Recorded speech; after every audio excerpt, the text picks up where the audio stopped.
ಸೊಗಸಾಗಿ ಕಾರ್ಯಕ್ರಮಗಳನ್ನು ನೀಡಿದರು. ಅದರಲ್ಲಿರುವಂಥ ಹಾಡುಗಳನ್ನು ಮತ್ತು ಟ್ಯೂನು ಹಾಡಿಗೆ ತಕ್ಕಂತೆ ಮೆಟ್ಟಿಗಳು ಆಗಿರ್ಬೋದು ಮತ್ತು ಭಾಗ್ಯದ ಬಳೆಯ ಇವೆಲ್ಲ ಹಾಡುಗಳು ಬಹಳ ಸೊಗಸಾಗಿತ್ತು ಮತ್ತು ಅದೇ ರೀತಿಯ ಮನರಂಜನೆ ನೀಡುವಂಥ ಒಂದು ಕಾರ್ಯಕ್ರಮ ಆಗಿತ್ತು.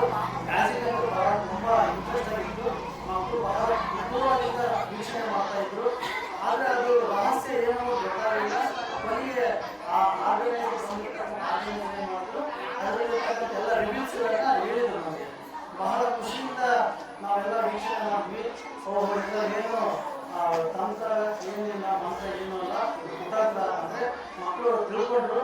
ಈ ರೀತಿ ಮಾಡೋದ್ರಿಂದ ಮಕ್ಕಳಲ್ಲಿ ಒಂದು ಹೊಸತನ ಒಂದು ಬಂತು. ಮತ್ತು ಮಕ್ಕಳು ಇದರಲ್ಲಿ ಕಲಿಯುವಂಥದ್ದಿದೆ.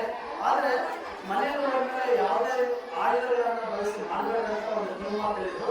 ಇದರಿಂದ ಬಹಳ ಖುಷಿಯಿಂದ ನಾವೆಲ್ಲರೂ ವೀಕ್ಷಣೆ ಮಾಡಿ ಇದೇ ರೀತಿ ಕಾರ್ಯಕ್ರಮ ಪ್ರತಿಯೊಂದು ಸ್ಕೂಲ್ಗಳಲ್ಲಿ ಹೋಗಿ ಇಡೀ ಕರ್ನಾಟಕದಾದ್ಯಂತ ಈ ಕಾರ್ಯಕ್ರಮವನ್ನು ಎಲ್ಲ ಮಕ್ಕಳು ಸೇರುವಂತಾಗಂತ ನಾನು ಈ ರೀತಿ ಆರೈಕೆ ಮಾಡ್ತಿದ್ದೀನಿ.